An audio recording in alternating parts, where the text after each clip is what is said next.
Karibu to our Kenya offices. Standing before you here today, to my left is Mr. Koitamet Olekina, a member of the People's Assembly Organizing Committee. To my right is Dr. David Ndi, also a member of the People's Assembly's Organizing Committee. And I am Dr. Noah Kala, the head of the Secretariat for the People's Assembly. We have a press statement we would like to make that we're going to read in parts. I will begin. Which way, Kenya? The People's Roadmap to Electoral Justice and a Just Government. First, we wish to thank the thousands of Kenyans who came to Uhuru Park on January 30th to swear in the People's President, His Excellency Raila Amolo Odinga, as the People's President. This was despite threats and intimidation by the Jubilee regime and the police. That a record number of people turned up from all corners of the country is a testament to the determination of the people to pursue electoral justice in a dignified and legitimate political struggle. We should point out that the event was as peaceful as could be, bearing testimony to what we have said and many Kenyans have known for decades. The police are the instigators of violence in our political gatherings. They are solely responsible individually and collectively for all the deaths and injuries that they have inflicted on Kenyans whose only crime is to exercise their constitutionally guaranteed political rights. May the victims' spirits torment the killers for eternity. We wish to reiterate that the swearing-in event was a response to electoral fraud. The IEBC, at the behest of Jubilee, defied the Supreme Court and failed to conduct a free, fair, and credible election. Instead, the IEBC organized a coronation ritual for Uhuru Kenyatta, boycotted by over 2/3 of Kenyans who voted on August the 8th. To date, the IEBC remains in contempt of court by refusing to open their servers. On Friday, the 26th of January, we released the results extracted from the IEBC servers showing that Raila Odinga won the August 8th election. We have challenged the IEBC on multiple occasions to open the servers to prove otherwise, by opening the servers to public independent scrutiny. They have not done so. We have all along maintained that the end game of Uhuru Kenyatta's power grab is to restore an authoritarian state. This is now reality. Political persecution through arbitrary arrests and trumped-up charges are back. The media shutdown needs no belaboring. A Kenyan citizen by birth has been deported after being detained in defiance of court orders for days. The government is defying court orders with impunity. Ladies and gentlemen, we were promised a more lethal, brutal, and ruthless Kenyatta. He is here, but he's only living in a fool's paradise. John Adams, the second President of the United States, observed that the contention that people are the best defenders of their liberty runs into practical difficulty of assembling the masses in one place. The framers of our Constitution saw it fit to devote the first article to this challenge, providing for the people to exercise their sovereignty directly or by delegating it to only democratically elected representatives. The Constitution leaves citizens free to decide how to exercise sovereignty directly. Our answer to this is the People's Assembly. We have over the last 2 months facilitated regional People's Assemblies at the coast, which was by the Pwani Nation, Western, Luhya Nation, Lower Eastern, the Kamba Nation, and Nyanza, the Luo Nation. We are completing this in a few weeks, following which we will convene the inaugural National Convention towards the end of this month. While the immediate agenda of the People's Assembly is to secure electoral justice, we recognize that electoral fraud is a means to an end. The end is domination and exploitation of the many by the few. It is the end for which the colonial state was established and the reason why its beneficiaries are aspiring potentates kills for power. After half a century of tinkering and panel beating this edifice, we have come to the conclusion that it is not serviceable. The speed with which we can see descent into repression is testament that the authoritarian DNA of the colonial state is still intact. To secure justice and freedom, we must reimagine our nation anew, deconstruct this colonial edifice and build a new humane, people-centered government founded on our African cultural values and norms. For we believe, and know it to be true, that every Kenyan wants to live in peace coexistence with his or her neighbor. We believe, and know it to be true, that no Kenyan wants their vote to be stolen. We believe, and know it to be true, that no Kenyan wants their child to be killed by the police.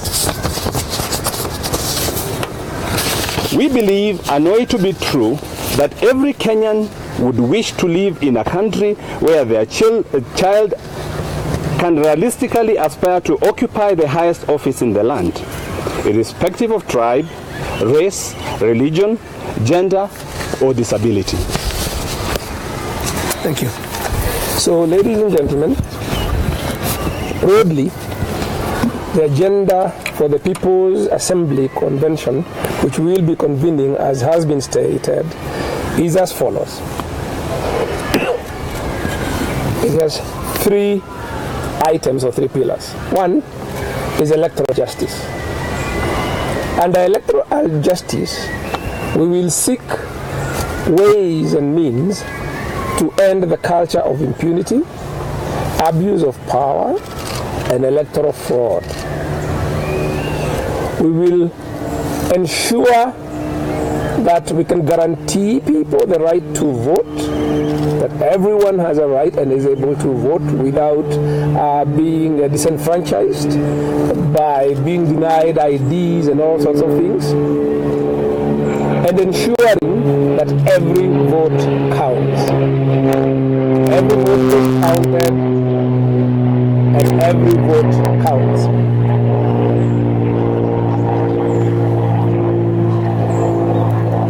We will defend the separation of powers, the independence of the judiciary, and supremacy of parliament. These are the tenets of democratic constitutions, and this, as we can all see, are very seriously imperiled. We are seeing a total assault on the judiciary, and we have seen attempts to muzzle parliament, and these are things, as we have stated, we will resist dictatorship and defend our democracy.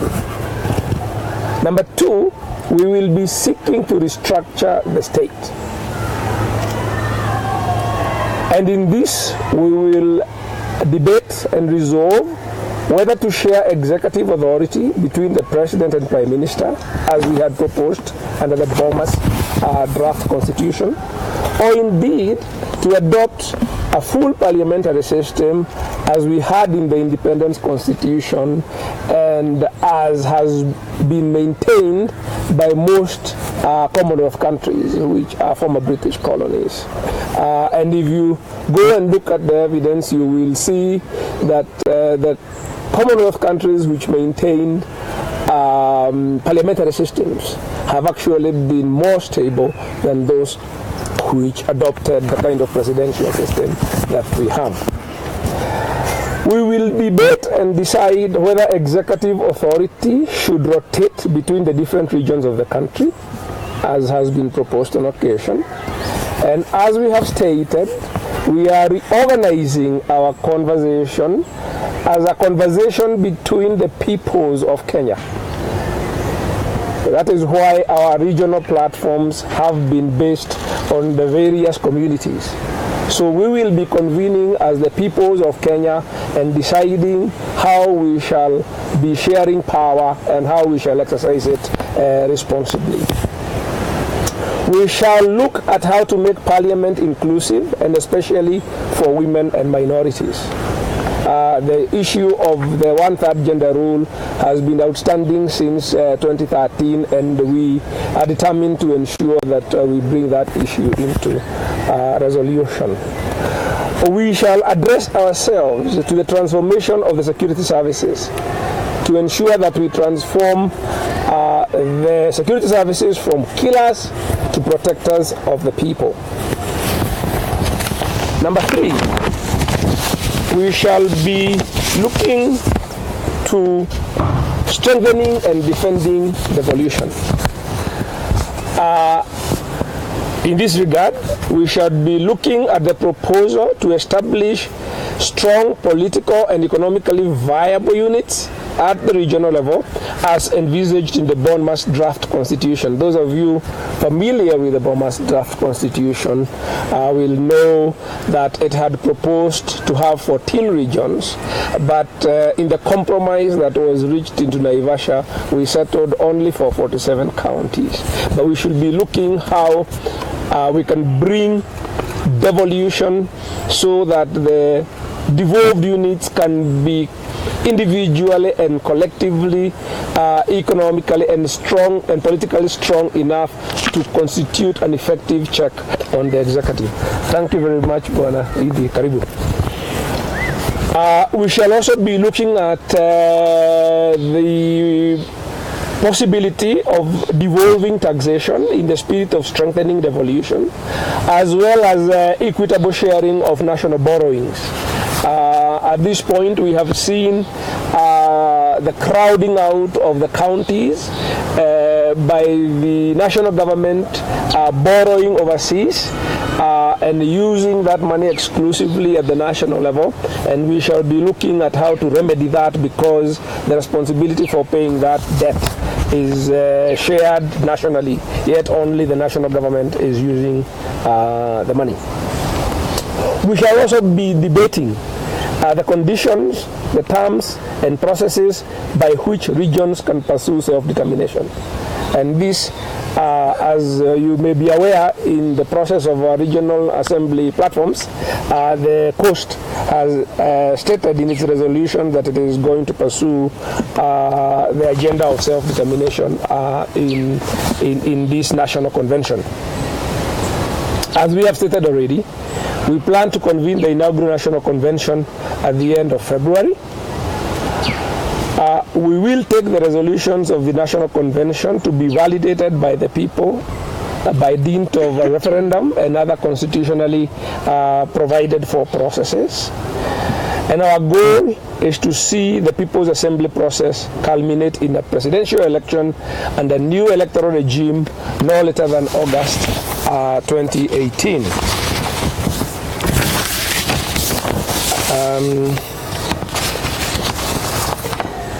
In addition to deliberating on the agenda outlined above, the convention will also inaugurate the national leadership that will support the people's president in these most solemn of national duties. In this regard, we wish to comment on a question that continues to baffle many people. How will the people's president govern without the state apparatus? Where is his seat of power? We are being asked these questions every day. We wish to point out that before the Europeans came, we lived, governed ourselves, and flourished without the structures, trappings of power, and symbols that now dominate our imagination of government. Government is not these things. Government is the will of the people. On January 30th, the people spoke.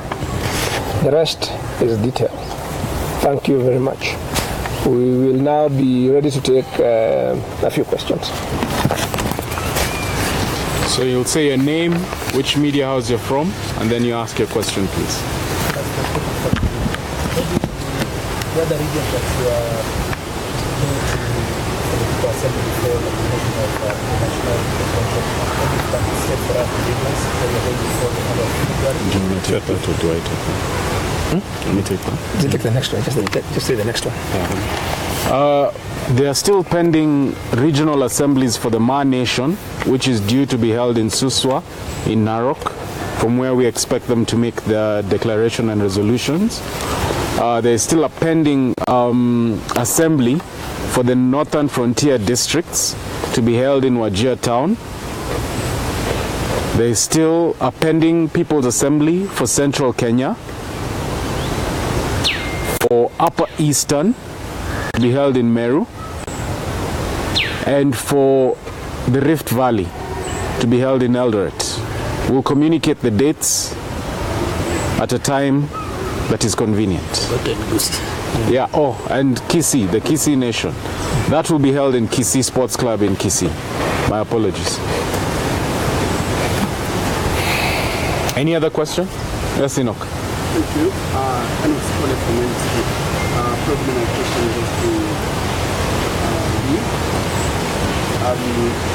Just in the wake of things and the NRM general MIGUNA was reported, probably your reaction to that, and especially the reasons that were given by the government that he had denounced his citizenship. Thank you very much. We are not aware of reasons given. We are not even confirmed that he has been deported. I mean, we see suggestions that he's been put on a flight to Canada.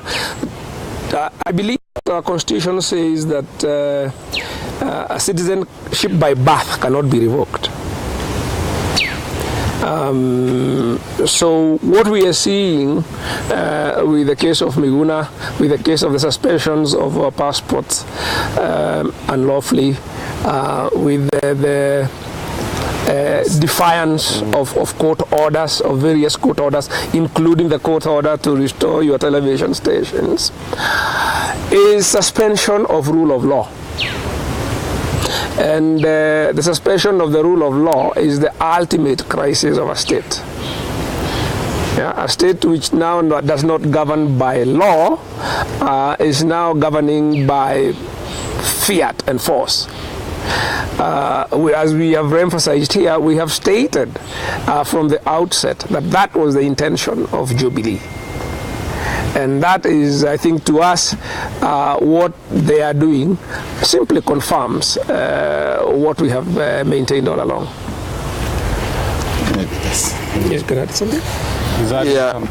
If indeed what they're saying that MIGUNA has been shipped out of this nation is true, then it's not deportation as you call it. It is exile, because MIGUNA is a citizen of this country by birth, and therefore, where do you deport him to? Where's his home? So this is a situation gone full circle. Exactly 30 years ago, MIGUNA had to run away from this country, fearing for his life. That time he went into self-exile.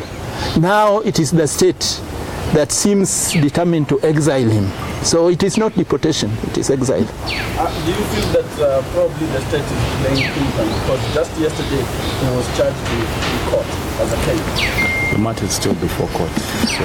I think we have some of these matters still pending before court of law. But as Dr. Ndi has said, we seem to be in a state of lawlessness, where the rule of law has been thrown out of the window, and those who are breaking the law are the ones who purport to be enforcing the rule of law. I saw a hand somewhere there. Your name, media house? Nauliza swali kwamba nini kama NASA labda mlipota gani kwamba labda kuna namba gani baada ya kuja kwa Canada, ni sasa kusemekana hatua ambazo mnashoma kwa sasa hivi. Kiswahili.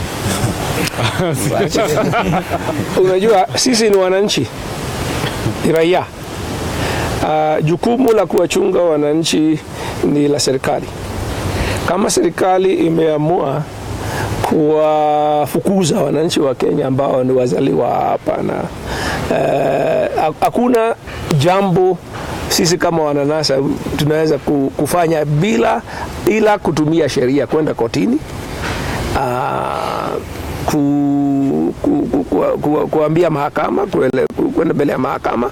Lakini kama serikali tayari imekataa kutii amri za mahakama, sasa hiyo ni jukumu la Wakenya kuamua kama serikali, kama mtu ambaye aliapa kuilinda katiba ndiye ameitupilia bali katiba, mtafanyaje ninyi wananchi wa Kenya?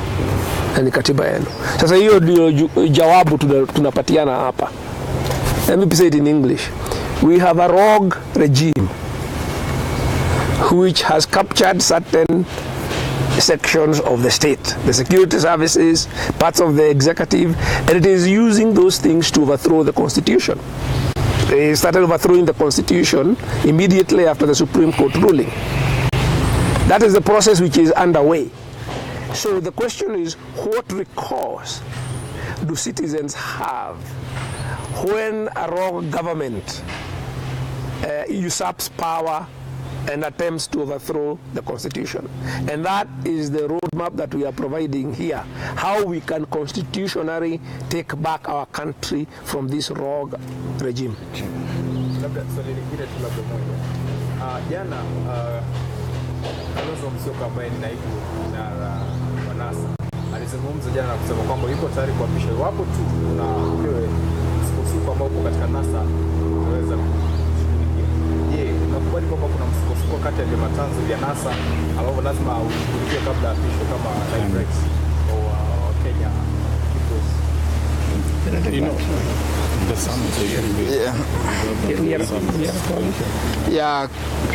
Sisi kama kamati ya kuandalia kongamano la wananchi, jukumu letu ni kuhakikisha ya kwamba tunakuwa na hilo kongamano. Bwana Kalonzo Musyoka ni mmoja wapo wale ambao ni wakuu wa NASA. Kwa hivyo kama alikuwa na tashwishi yoyote, nafikiria kuna organ ambao ni ya wakuu wa NASA wanaweza kutatua haya matatizo katika hiyo hali. Lakini sisi kama organizing committee tunashughulikia mambo ya kongamano ya wananchi. Hamuoni kama usemi wake utaathiri mipango yenu? Usemi aliyosema jana pamoja na haya yaliyofanyika? No, vile alivyosema yanatatuliwa na kuna kiwango chenye haya matatizo kama yapo, kwa kuwa sisi hatujui kama yapo ama la, lakini kama yapo tunajua kuna viungo vya NASA ambavyo vitashughulikia. Anybody else? Last question. Okay.